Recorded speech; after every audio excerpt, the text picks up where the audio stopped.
Magkano nga ba ang gastos namin o puhunan as kapitalis sa manggahan? At dahil nga magugulang na yung mga dahon ng mangga ay nagtry naman kami ni Sheila mga kapital dito sa manggahan nila Lolo. Bali 41 lahat ng puno pero 37 lang yung na-spray dahil pumutat na yung apat. Magandang experience ito dahil bukod sa bago sa amin ay malalaman namin kung paano mag-business ng mangga. Nabanggit din kasi sa akin ni Sheila na subukan nga daw namin na kami ang mag-spray at mga kapital dun sa manggahan nila Lolo dahil matagal nang hindi naaasikaso. Kaya sabi ko sige maganda yan at may mga bago tayong bagay na matututunan. At ayan nandito na kami sa manggahan at sinosurvey lang ng mga mag-i-spray yung palibot at puno ng mga mangga kung alin yung dapat i-spray at hindi. After nga nilang malibot yung manggahan ay may mga comment at suggestions sila na dapat daw ay maproning yung mga sanga ng mga mangga dahil dikit-dikit at malinisan yung mga puno sa ilalim ng mangga para makapamunga ng maayos. At pagkakuha ng tubig ay sinet up na rin yung machine na gagamitin at nagtakal ng 8 kilos na pampabulaklak ng mangga at 350 ml ng insecticide na paghahaluin sa isang drum na puno ng tubig. Kung tutusin nga daw ay medyo late na kami ng pagpapa-spray dahil dapat daw ay February pa lamang ay nakapagsimula na kami. Pero that time kasi dito sa amin sa Quezon Province ay maulan pa kaya hindi din kami nagkapagpa-spray dahil masasayang lamang. At ayan, ano naman ang usapan dito sa amin between sa nag-spray o capitalist at may-ari ng mangga? Dito sa amin ang agreement kapag nagpa-spray ka ng mangga ay wala kang ilalabas na cash at sila na ang mag-aalaga hanggang sa 115 days or ma-harvest. Pagdating naman sa hatian ng bunga ng mga mangga ay 4:1 ang ratio. Ibig sabihin sa 5 kaing na mapuputi ng mga mangga ay 4 sa nag-spray at 1 lang sa may-ari. Pero sa case namin ni Sheila, cash payment ang ginawa namin sa mga nag-spray ng mangga as contract na sila ang mag-aalaga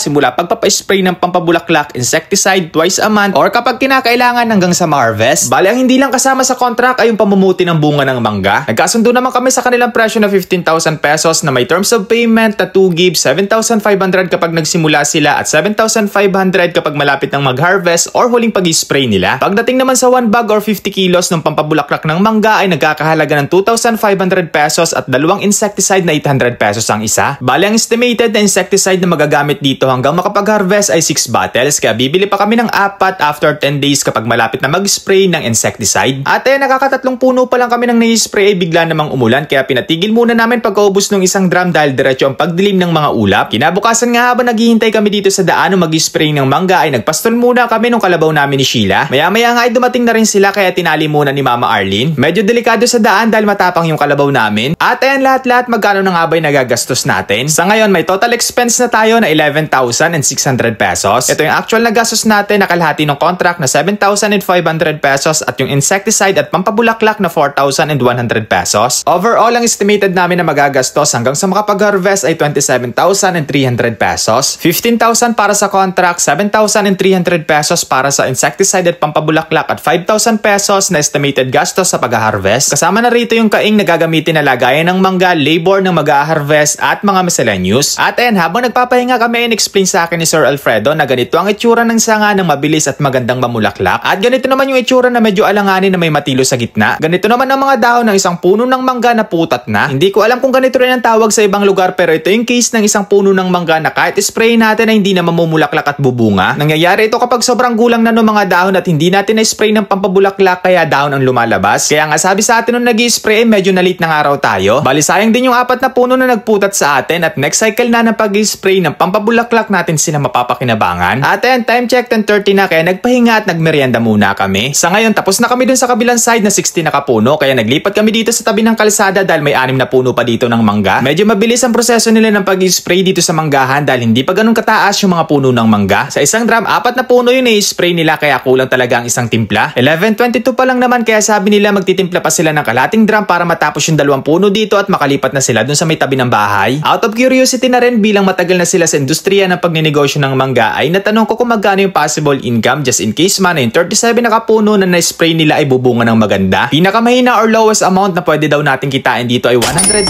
pesos kung pagbibigyan tayo ng panahon. Medyo risky lang daw ang pagninegosyo ng mangga dahil maraming kalaban na kailangan natin i-consider katulad ng insekto, ulan at calamity. Pagdating sa insekto pwede pa nating makontrol dahil may insecticide naman pero kapag may bulaklak na at biglang umulan ay nasusunog na isa sa nagiging dahilan ng pagkalugi. At pagkatapos nga namin kumain ng pananghalian ay nagsimula na sila mag-spray dito sa mga puno na malapit sa bahay. At para nga mapabilis yung proseso ay dito na rin namin pinakuha sila sa tangke ng aming pigirin ni Sheila. Kanina kasi nung nag-spray sila sa tabi ng kalsada ay doon sila kumukuha ng tubig sa ilog. Mas malapit kumpara kung kukuha sila dito ng tubig sa tabi ng bahay. At pagka-out nga ni Sheila sa kanyang trabaho ay sinundo ko para sabay naming bisitahin yung mga na-spray na mangga. Alam namin na risky yung pinasok namin at medyo malaking halaga para sa amin yung gagastusin namin dito. Mas maganda kung mananalo kami dito at kung matatalo man kami, investment yun para sa mga susunod na akbang. At least sinubukan namin at natuto kami.